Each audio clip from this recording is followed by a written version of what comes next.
pandemic is merely a natural phenomenon, nothing more, nothing less. The only way to conquer pandemics is to make more space for science to play its role. Religion has no business at all in explaining why this pandemic came about in the first place. The religion bloc, in other side, would retort by saying that this is none other than a scientific arrogance, which clearly smacks of secular mindset, whereby all realities are reduced to natural reality. This debate was popularly known as science and religion or philosophy debate. It started in the early 2020 in Indonesia as pandemic hit my country, lasting for a few months afterwards. It is obvious that this debate was triggered by the fundamental question whether religion alone is sufficient in coping with the pandemics, or is it rather science that should be allowed to take leading role or even sole role in solving it. It began among limited circle of Indonesian intellectuals and thinkers, but its echoes go beyond the confine of the elite to reach the wider society. The grueling question of what the most authoritative voice is in accounting for the pandemics, science or religion, and the suffering it causes is not the question only for the elites, but also a question for the Muslim rank and file as a whole. People of faith is put into serious tests facing this pandemic. The science camp tend to view religion and the ulama, who represents its voice, is having no authority, or limited one, if any, in giving a final say in matters relating to the pandemics. All decisions should lie in the hand of science alone. The science bloc assumes that the ulama and their followers tend to be skeptical toward measures, policies, and recommendations suggested by the scientists. In fact, there is some truth to this accusation, as evidenced by some Muslims. Although their numbers are small in comparison to others who follow and comply with the health protocol of COVID-19 suggested by the government. So there is an evidence of truth to this accusation, as evidenced by some Muslims who resist to wear masks while praying to the mosque. They cite, for example, a prophetic tradition or hadith in which the prophet is narrated as prohibiting praying Muslims from masking their mouth. Meanwhile, the religion camp also has its valid reason for being skeptical toward the science camp. The accusation leveled by science camp to some of the ulama and their followers as being skeptical toward science is not fully substantiated. The ulama are not against the precept administered by science per se. What upset them is the attitude of science bloc that claim a sole authority in producing final say in all matters, as if science alone is the authority. My talk today is not to take side either with this or that bloc, okay? Arguably, each bloc has some valid things or arguments to say in terms of how to deal with the pandemics. What I want to emphasize in this talk is to explore various avenues through which religion might play some productive role in helping people, particularly the people of faith, in coping with pain and suffering caused by the COVID-19.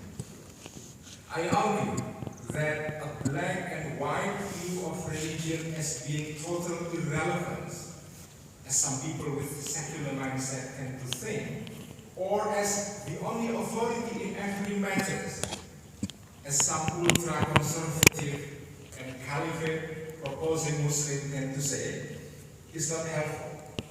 The best way is to go the middle way between the two extremities, to go moderate.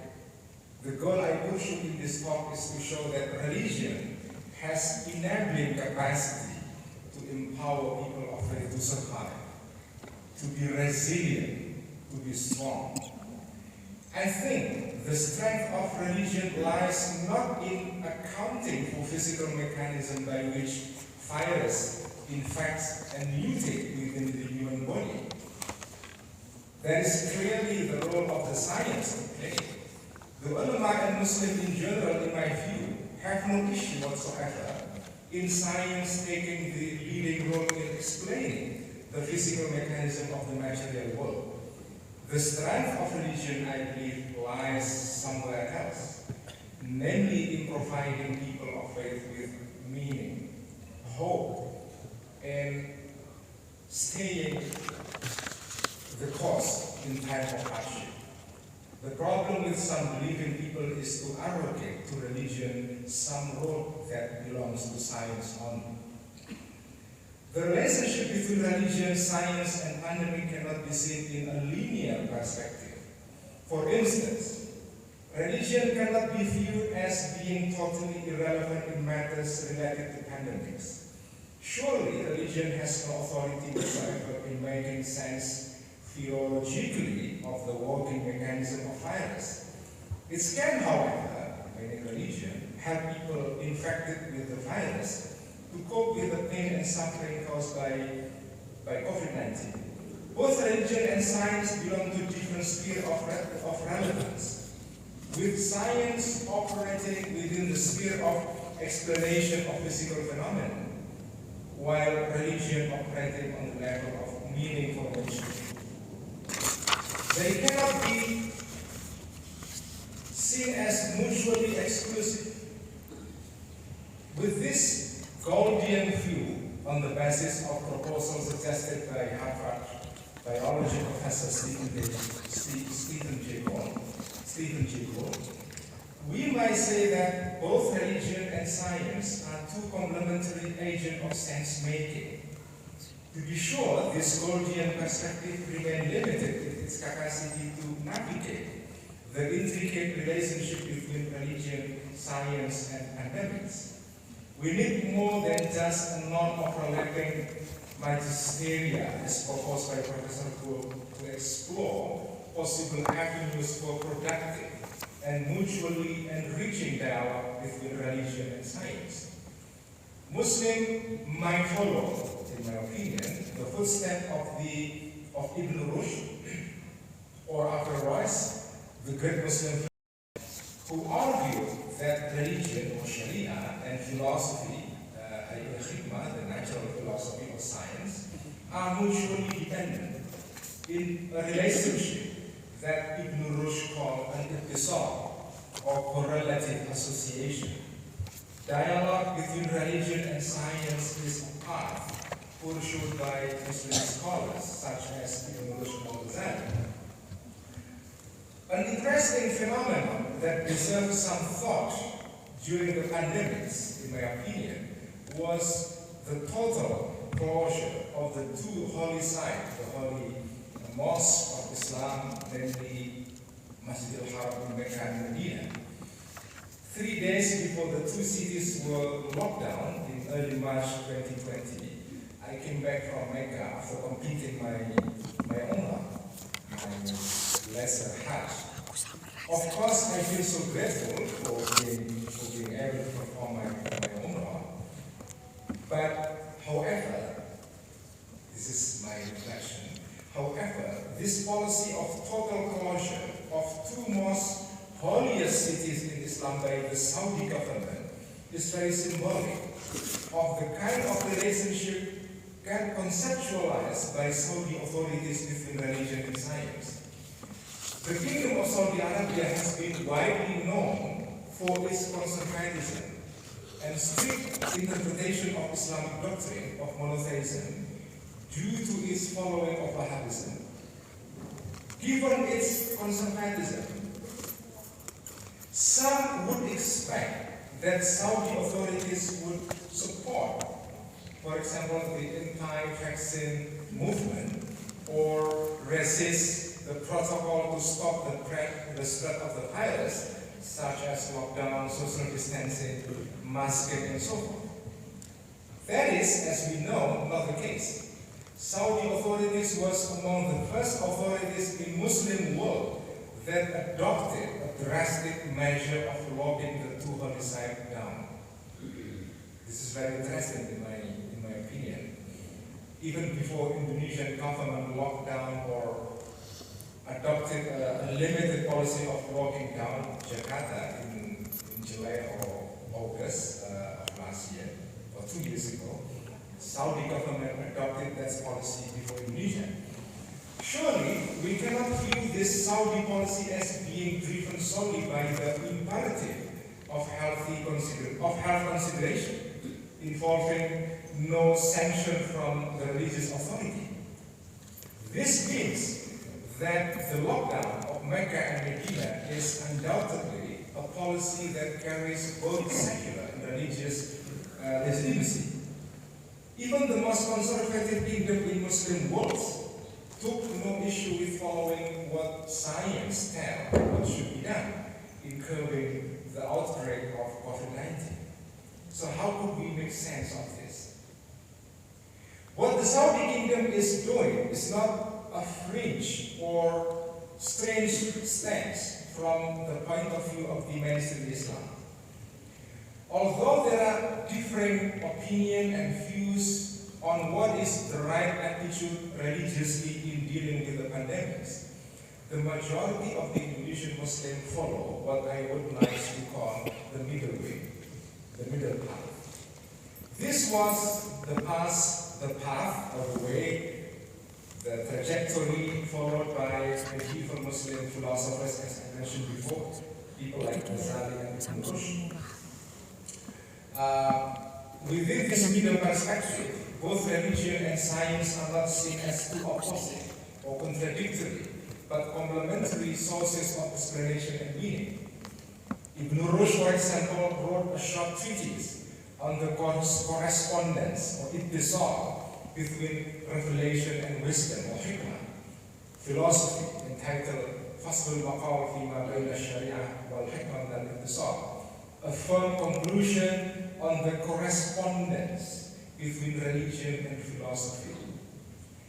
Although never wrote a book dealing specifically with such a theme, Al-Ghazali produced a long chapter in his autobiography, Adalah, Deliverance from Error, in which he deals with the problem of relationship between the revealed and rational sciences, between reason and revelation.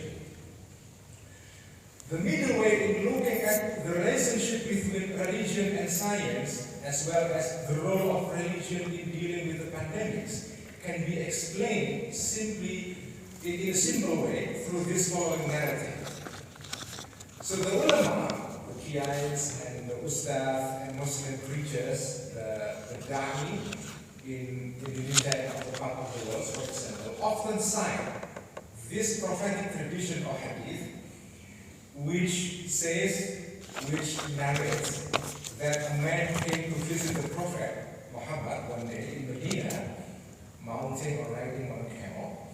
As he reached Medina, he led his camel outside the Prophet's residence while asking to the Prophet, of course, should I, that's man who visited the Prophet, should I let my camel loose without tying it up, leaving it entirely with the God care, or tawakkal, or should I tie it up first and then leave it to the God?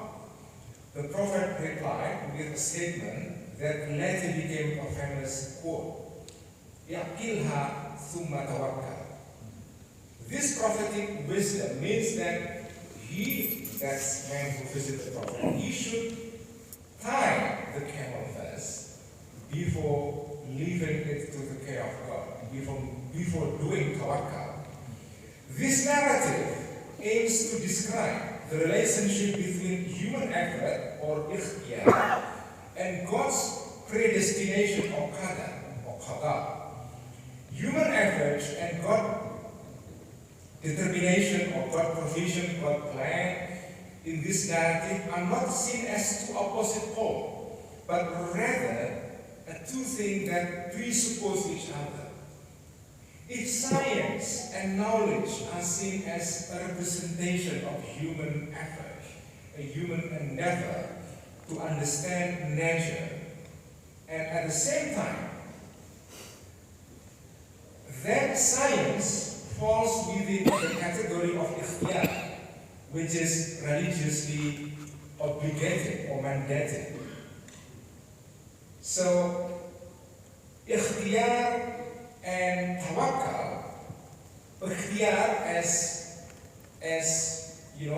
exemplified in science, is not something to be avoided in our effort to overcome the pandemics. However, scientific ikhtiyar, scientific effort still need to be accompanied by a certain spiritual attitude and vision in which everything is conceived as proceeding from religious point of view, of course, according to God's determination and plan and design, or divine qada. By citing this prophetic tradition, Islamic orthodoxy everywhere, in Indonesia and other parts of the world, tries to emphasize that human efforts to overcome the pandemics, employing the scientific method by following protocols such as social distancing and others, are not contrary to the doxa, to the doctrine of the faith. Scientific method is religiously legitimate in coming to terms with crises such as COVID-19, whereas religion is needed to help people of faith to remain hopeful of divine grace, hopeful of divine blessing, assisting them to find meaning and sign behind the calamity of the pandemics. Thank you. Wassalamualaikum warahmatullahi wabarakatuh.